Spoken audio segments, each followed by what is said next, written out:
गेले 3.5 वर्ष झाले कांदा उत्पादक मेटाकुटीला आलेला आहे, त्याला काही परवडत नाही. जसं कांदा उत्पादकाचं आलेत तसं सोयाबीनवाल्याचं देखील आहेत, बटाटावाल्याचं देखील तीच परिस्थिती आहे. आज देखील बटाटा 10 रुपये किलोच्या पुढं नाही. हा महाराष्ट्रामध्ये आज इथं उत्पादन आहे, पण ज्याचा स्टॉकला माल आहे. आणि इतर राज्यातून ज्या शेतकऱ्यांचा बटाटा इथं येतोय तो 10 रुपयाच्या पुढे विकला आहे. सगळ्या बाजूनी शेतकरी उत्पादक अडचणीत आहे, टोमॅटोवाल्याचं आहे. आमचं म्हणणं एक आहे की सरकारने जी घोषणा केली होती 2022 नंतर उत्पादन खर्चाच्या 1.5 त्या ठिकाणी किमान भाव त्या ठिकाणी मिळेल, परंतु तसलं कुठलंही होत नाही. आज कांदा उत्पादक अवकाळीमध्ये सापडला, गारपिटीमध्ये सापडला, कांद्याचं मोठ्या प्रमाणात नुकसान झालं, त्याची काही भरपाई मिळाली नाही. कर्जमाफीचं तुम्हाला सगळ्यांना त्या ठिकाणी मिळेल. अशा परिस्थितीमध्ये मधल्या काळामध्ये 10 दिवसापूर्वी केंद्राने 12 रुपये 35 पैसे दराने कांदा खरेदी करायचं जाहीर केलं. आज उत्पादन खर्च 12 रुपयाच्या पुढं आहे. तुम्ही शेतकऱ्याची थट्टा त्या ठिकाणी मागता का?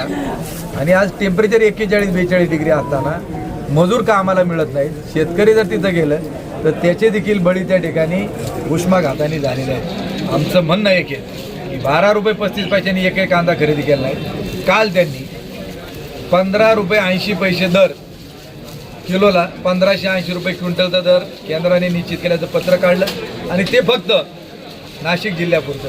कारण आज नाशिकला रोहितदादा पवार यांच्या नेतृत्वाखाली आंदोलन होते, म्हणून कुठेतरी शेतकरी तेवढे गडबडले पाहिजेत, तो प्रयत्न केला. आमचं म्हणणं आहे की 15 रुपये 80 पैशाचा तुम्ही निर्णय घेतला तो फक्त एका नाशिक जिल्ह्यापुरता. राज्यामध्ये इतर कांदा उत्पादक नाहीत का? देशामध्ये नाहीत का? तो निर्णय इकडं का नाहीत? मग आम्ही आज इथं आल्यानंतर मी विचारलं 10 रुपये किलोपासून पुढे बीट आहेत. मग केंद्र म्हणतं 15 रुपये 80 पैशांनी आम्ही त्या ठिकाणी जाहीर केला. आमचं म्हणणं आहे तुम्हाला आज बीट करायचे असतील तर 15 रुपये 80 पैशाच्या पुढं प्रति किलो भाव इथल्या शेतकऱ्याला मिळाला पाहिजे. आमची मागणी किमान 20 रुपये किलोची आहे, परंतु तोपर्यंत आम्ही लढा चालू ठेवणार आहोत. आज 15 रुपये 80 पैशाच्या पुढे लिलाव होणार असतील तर लिलाव होतील, नाही तर एकही लिलाव होणार नाही. तदनंतर सत्तेमधले आमदार असतील, खासदार असतील, यांच्या घरापुढं आंदोलन केलं जाईल. आळेफाट्याचं मार्केट, चाकणचं मार्केट देखील आज जसं इथले लिलाव बंद पाडले ते आम्ही बंद पाडू. जे मंत्री आहेत त्यांच्या देखील गाड्या आम्ही फिरून देणार नाहीत, त्यांच्यापुढे आम्ही आडो हो. आम्हाला आत टाकलं तर चालेल. बिबटेच्या याच्यात आमच्यावरती अनेक गुन्हे दाखल झाले, एका तालुक्यात 3-3 पोलीस स्टेशनला लागलं. आम्ही घाबरणारे नाही. शेतीला दिवसा वीज मिळून दिली, बिबट्यासाठी आम्ही लढत राहिलो.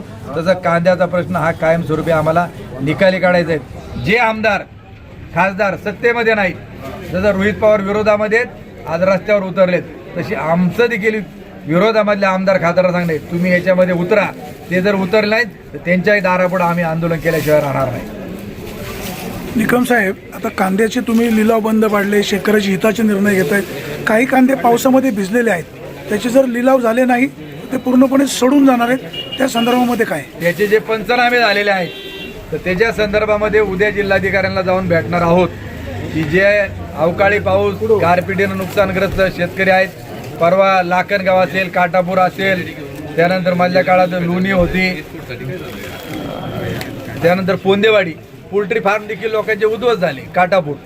मग याच्या संदर्भामध्ये जी जनावरं मयत झालेली त्याची मदत अजून देखील मिळाली नाहीत.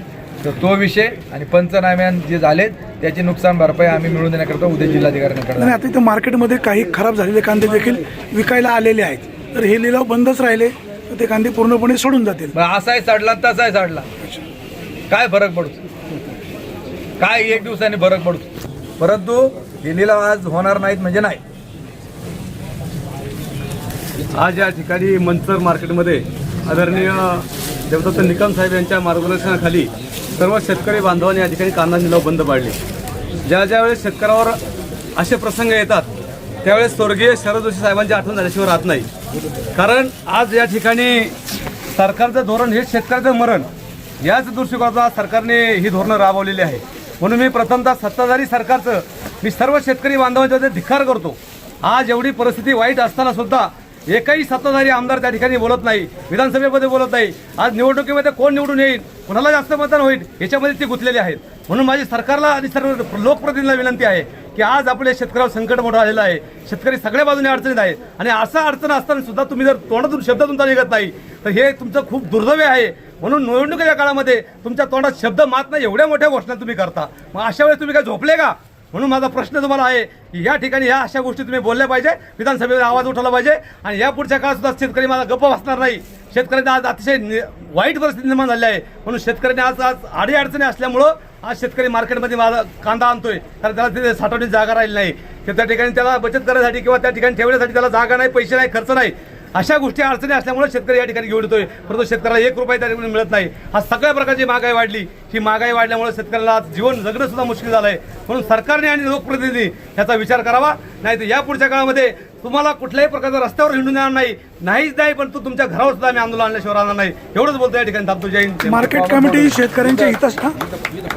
शेतकरी एकजुटीचा शेतकरी एकजुटीचा कांद्याला हमी भाव कांद्याला हमी भाव कांद्याला हमी भाव कोण म्हणता देत नाही कोण म्हणता देत नाही कांद्याला हमी भाव कांद्याला हमी भाव शेतकरी एकजुटीचा शेतकरी एकजुटीचा कांद्याची निर्यात कांद्याची निर्यात कांद्याची निर्यात कांद्याला हमी भाव कांद्याला हमी भाव कोण म्हणता देत नाही कोण म्हणता देत नाही शेतकरी एकजुटीचा शेतकरी एकजुटीचा जय जवान जय जवान छत्रपती शिवाजी महाराज की.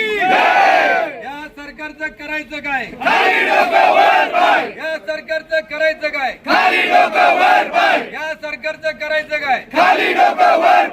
शेतकरी विरोधी कायद्यांचा धिक्कार असो शेतकरी विरोधी धोरणांचा धिक्कार असो शेतकरी एकजुटीचा विजय असो स्वर्गीय शरद जोशी साहेबांचा विजय असो. झालं का?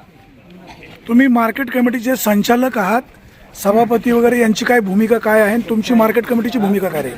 हे बघा, तुम्हाला सर्वांना माहिती, मी मार्केट कमिटीला सभापती होतो 6 वर्ष, संचालक देखील आहे आता 2री टर्म.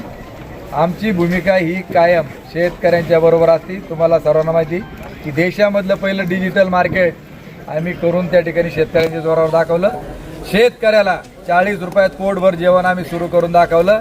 त्यामुळे मी कुठल्या पदावर आहेत याच्याशी घेणं देणं नाही. मी शेतकऱ्यांच्या सोबत आज आहे, मी कायम पण त्या ठिकाणी राहणार. शेतकरी एकजुटीचा अरे कोण म्हणता देत नाही कांद्याला हमी भाव कांद्याला हमी भाव.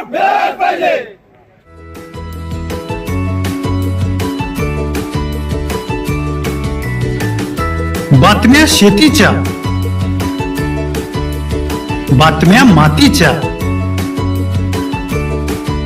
बातम्या अन्यायाच्या, गुन्हेगारीच्या,